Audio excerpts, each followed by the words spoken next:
네, 오늘 9월 20일입니다. 화요일입니다. 새벽 예배 나오신 우리 성도님들을 환영합니다. 말씀 나누기 전에 공동기도 제목으로 기도하는 시간 갖도록 하겠습니다. 기도하시겠습니다. 홍석과 집사의 암을 치료해 주십시오. 배옥진 집사의 뇌졸중을 치료해 주십시오. 언어가 회복되고 오른쪽 팔다리에 힘이 생겨나도록 해 주십시오. 과간나 집사를 치료해 주십시오. 권하자 집사가 다시 걷도록 해 주십시오.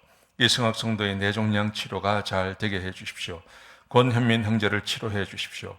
김에브라임 형제가 신장이식을 속히 받도록 해주십시오. 김씨 집사의 뇌종양 치료가 잘 되게 해주십시오. 김수진 집사의 항암 치료가 잘 되게 해주십시오. 우한 폐렴으로부터 우리를 지켜주십시오. 예수님의 이름으로 기도합니다. 아멘. 오늘 본문의 말씀은 창세기 26장 1절에서 11절까지 말씀입니다. 예외는 없다 하는 것입니다. 예외는 없다.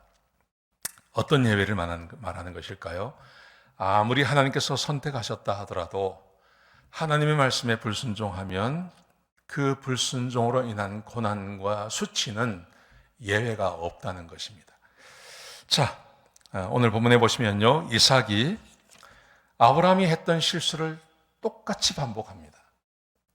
그 실수는 어떤 것이냐 하면 하나님께서 명령하신 그 땅을 떠나는 겁니다. 가나안을 떠나는 것입니다. 자기 아버지가 가나안을 떠나서 블레셋 땅에 갔다가 고난을 받았는데, 그랄 땅에 갔다가 고난 받았는데, 이 이삭도 똑같이 합니다. 그래서 아버지가 당했던 그 고난과 수치를 이 이삭도 똑같이 당하는 것입니다.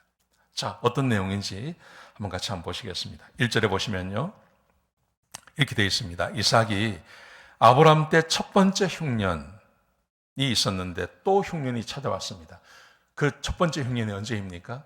네. 하란에서 내려와서 가나안에 딱 들어왔을 때 창세기 12장에 보시면요, 하란을 떠나서 가나안에 딱 들어왔는데 들어오자마자 흉년이 찾아오죠. 그래서 애굽으로 내려가지 않습니까? 근데 이 흉년이 또 왔다는 것입니다. 또 흉년이 왔습니다. 그래서 이삭이 그랄로 갑니다. 그랄은 블레셋 땅입니다. 그랄의 블레셋의 아비멜렉이라고 하는 왕이 다스리는 그 땅으로 들어갔습니다. 여기는 자기 아버지가 그 아브라함이 두 번째 부인을 팔았던 그 장소입니다. 가나안을 떠나면 항상 이런 일을 당하죠. 자, 그러자 하나님께서 이삭을 찾아오세요. 이삭을 찾아오셔서 하나님께서 말씀을 하세요. 2절부터 5절까지 말씀해 보시면 이렇게 말씀하십니다. 애굽으로 내려가지 마라. 그리고 내가 너에게 지시할 땅으로 가라고 이야기합니다. 여러분, 이것은요, 이미 알고 있는 겁니다. 내가 너에게 지시할 땅으로 가라, 새로운 장소로 가라는 말이 아닙니다. 하나님께서 아브라함에게 내가 이 가나안 땅을 너와 내 자손에게 준다고 말씀하셨거든요. 여러분, 이것을 이삭은 알고 있습니다. 이미 알고 있는 겁니다. 근데 하나님께서 한번 찾아오셔서 또 말씀하시는 것입니다. 내가 너에게 지시할 땅으로 가라. 이 땅을 벗어나지 아니하고 내가 너에게 지시할 땅에 머물러 있으면 내가 너에게 자손을 줄 것이고 그 땅을 다 너에게 줄 것이고 내가 복을 줄 것이다. 그러면서 하나님께서 말씀하시기를 5절에 보시면요, 이는 아브라함이 내 말에 순종하고 내 명령과 내 계명과 내 율례와 내 법도를 지켰습니다. 아브라함이 했던 것처럼 너도 내가 너에게 지시할 땅에서 벗어나지 마라.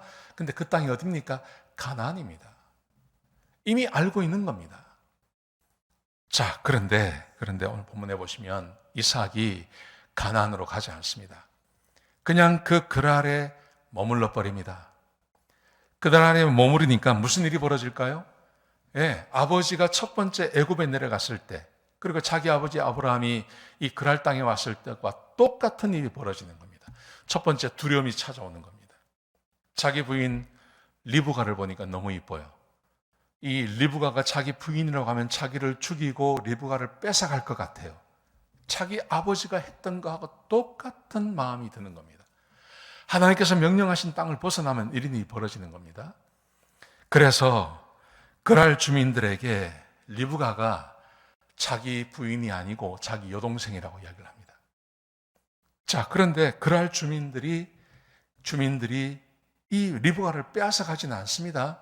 그러다가 무슨 일이 벌어지냐 하면 아비멜렉이 어느 날 왕궁에서 창문을 통해서 보니까 이삭하고 리브가가 함께 잠자리 하는 것을 보게 되는 겁니다. 그래서 이 아비멜렉이 나와서 이삭을 부릅니다. 왜 거짓말하냐고. 너의 부인인데 왜 너의 누이 동생이라고 하느냐고. 왜 거짓말하냐고 이야기를 합니다. 그러면서 그 아버지 때를 기억하는 거죠. 거짓말하지 말라고. 아주 호되게 혼이 나는 이야기가 오늘 본문 가운데 기록되어져 있습니다. 자, 하나님께서 이삭을 선택하셨어요. 에서를 버리시고 이삭을 선택하셨어요.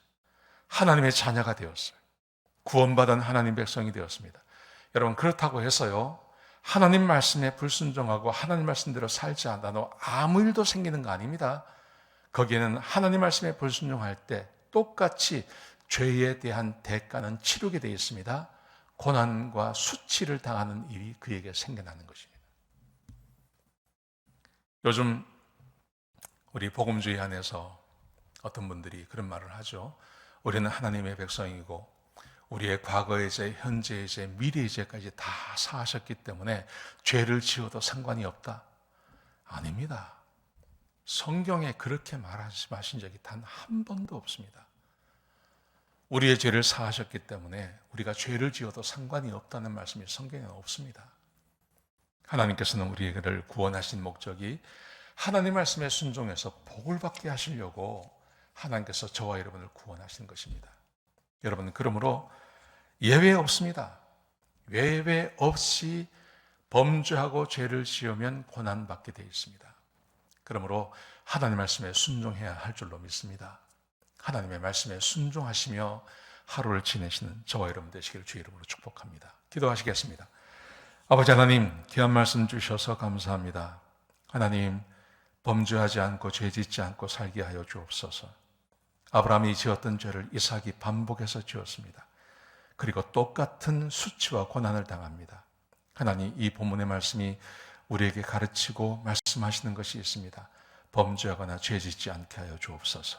하나님의 백성답게 살게 하여 주시옵소서. 주님 감사합니다. 예수님의 귀하신 이름으로 간절히 기도드렸습니다. 아멘.